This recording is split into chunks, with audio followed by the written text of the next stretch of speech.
Bonjour à tous.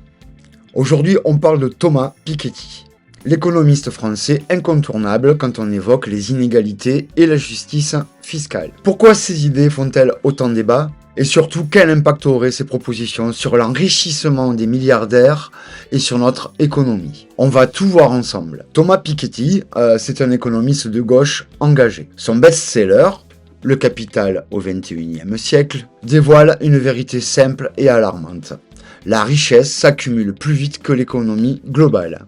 Il explique ça avec une équation clé. R supérieur à G. Qu'est-ce que ça veut dire? R, c'est le rendement du capital. Les dividendes, les intérêts, les loyers, les plus-values, bref, l'argent que rapporte un investissement. G, c'est la croissance économique, la richesse que produit une société chaque année. Le constat de Piketty, en général, R est plus grand que G. Autrement dit, l'argent des riches grossit plus vite que ce que produit l'économie. Résultat, ceux qui possèdent beaucoup s'enrichissent plus vite que les autres, creusant les inégalités. Sur le plan politique, Piketty est clairement de gauche. Il critique les politiques qui favorisent les ultra-riches et propose une taxation forte entre 10 et 20% sur les très grands patrimoines. Le but? Financer la justice sociale, la transition écologique et rétablir un équilibre face à cette concentration de richesses. Depuis les années 80, la part des ultra-riches a explosé. Aujourd'hui, les 0,1% les plus riches détiennent près de 20% des richesses mondiales. Si rien n'est fait, ça pourrait monter à 60% dans quelques décennies. Pour Piketty, c'est un vrai danger pour la démocratie et les finances publiques. Alors si on mettait en place une taxe de 10% sur ces grandes fortunes, cela pourrait rapporter environ 100 milliards d'euros par an. Une somme énorme pour aider l'éducation, l'écologie ou réduire la dette. Certains craignent que les riches vendent rapidement leurs actions, déstabilisant le marché. Mais Piketty explique que ces ventes pourraient s'étaler dans le temps. L'État pourrait même racheter ces actions pour les redistribuer aux salariés, ce qui renforcerait l'implication collective dans les entreprises. Il y a aussi des critiques sur le risque d'exil fiscal. Vous vous demandez peut-être comment la loi peut limiter ce risque.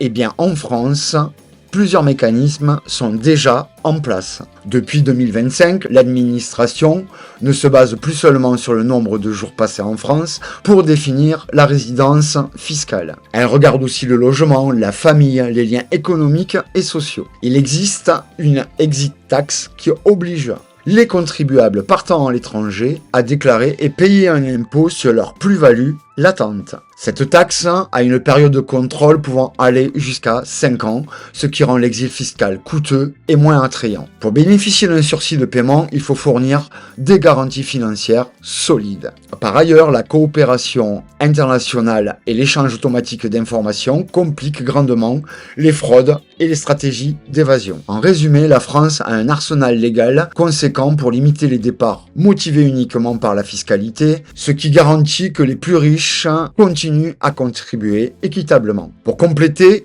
parlons de la taxe Zuckman. Proposée par Gabriel Zuckman, proche collaborateur de Piketty, cette taxe vise un impôt minimum de 2% sur les patrimoines supérieurs à 100 millions d'euros. Le but est d'empêcher que les très riches ne paient presque rien grâce à l'optimisation fiscale. Cette taxe a été adoptée par l'Assemblée nationale mais rejetée par le Sénat en 2025. Elle suscite un débat vif mais s'inscrit dans la logique des propositions de Piketty pour une fiscalité plus juste au niveau international.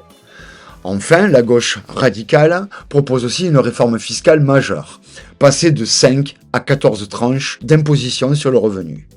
L'objectif?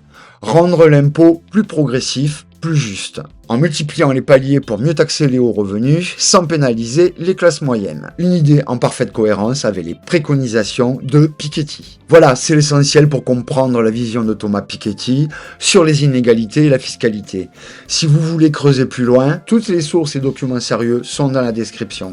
Dites-moi ce que vous en pensez en commentaire, et si cette vidéo vous a plu, abonnez-vous pour ne rien manquer et partagez. À très vite.